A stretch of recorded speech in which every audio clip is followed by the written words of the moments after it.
ভাবুন তো, একটা মানুষ প্রতিদিন ঘুম থেকে উঠে একই কাজ করছে, একই কফি খাচ্ছে, একই রাস্তা দিয়ে অফিস যাচ্ছে, আর সে জানেই না তার পুরো জীবনটাই আসলে একটা ভিডিও গেমের অংশ। আজকের গল্প এমন একজনকে নিয়ে, যে মানুষ নয়, সে একটা এনপিসি, মানে গেমের ব্যাকগ্রাউন্ড ক্যারেক্টার। কিন্তু একদিন সে নিজের অস্তিত্ব সম্পর্কে জানতে পারে, আর তারপর যা ঘটে সেটা বদলে দেয় পুরো গেমিং দুনিয়া। আজ আমরা দেখব ফ্রি গাই। গল্পের শুরু হয় ফ্রি সিটি নামের বিশাল ওপেন ওয়ার্ল্ড গেমে। ফ্রি সিটি, এখানে ক্রাইম, এক্সপ্লোশনস, রবারি সবই স্বাভাবিক ঘটনা। আর এই শহরের একজন সাধারণ ব্যাংক কর্মচারী হল গাই। গাই প্রতিদিন সকালে ঘুম থেকে উঠে একই কাজ করে, একই নীল শার্ট পরে, একই কফি অর্ডার দেয়, একই বন্ধুর সাথে কথা বলে। তার বেস্ট ফ্রেন্ড বাডি। সবকিছু যেন স্ক্রিপ্ট অনুযায়ী চলছে। রাস্তায় গানফাইট হচ্ছে, গাড়ি উড়ছে, মানুষ মরছে। কিন্তু গায়ের কাছে এসব খুবই নর্মাল, কারণ সে জানেই না সে আসলে একটা এনপিসি। একদিন রাস্তা দিয়ে যেতে যেতে গায়ে একজন মেয়েকে দেখে। সে অন্যদের মতো না। মেয়েটার নাম মলোটোভ গার্ল। গায়ে তাকে দেখেই প্রেমে পড়ে যায়। সে প্রথমবার নিজের রুটিন ভেঙে মেয়েটার পেছনে যায়। এটাই তার জীবনের সবচেয়ে বড় টার্নিং পয়েন্ট। মলোটোভ গার্ল আসলে গেমের ক্যারেক্টার না, সে রিয়েল ওয়ার্ল্ডের একজন প্লেয়ার। তার আসল নাম মিলি। মিলি মলোটোভ গার্লকে ইমপ্রেস করতে গিয়ে গাই এক প্লেয়ারের সানগ্লাসেস নিয়ে নেয়। সেই সানগ্লাসেস পরার পর গাই প্রথমবার এমন কিছু দেখে যা সাধারণ মানুষ দেখতে পারে না।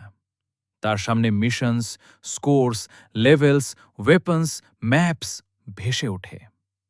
তখন গাই বুঝতে পারে তার পুরো পৃথিবীটা আসলে একটা গেম। সে রিয়েল না, সে শুধু প্রোগ্রামড ক্যারেক্টার। কিন্তু আশ্চর্যের বিষয়, গাই প্যানিক না করে এক্সাইটেড হয়ে যায়।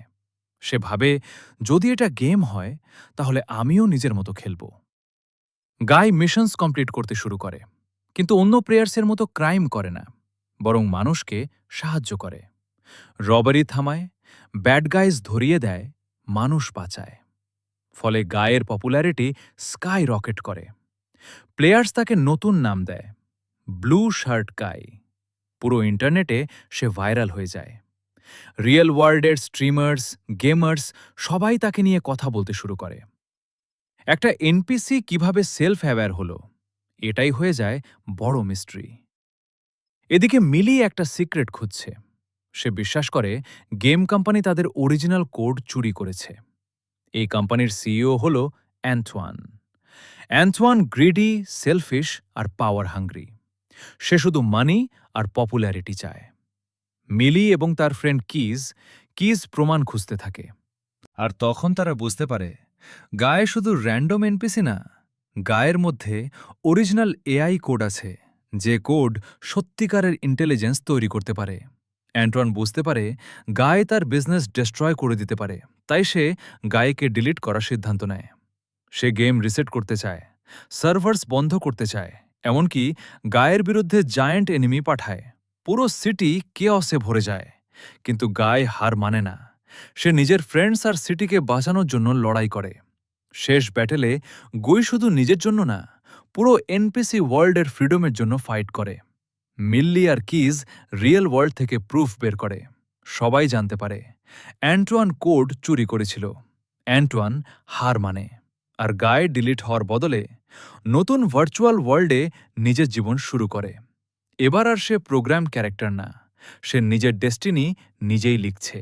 আর এটাটাই ছিল ফ্রি গাই, একটা মুভি যা শুধু কমেডি বা অ্যাকশন না, বরং দেখায় যদি একটা আর্টিফিশিয়াল ইন্টেলিজেন্স নিজের কনশাসনেস পেয়ে যায়, তাহলে কি হতে পারে। ভিডিও ভালো লাগলে লাইক, শেয়ার আর সাবস্ক্রাইব করতে ভুলবেন না।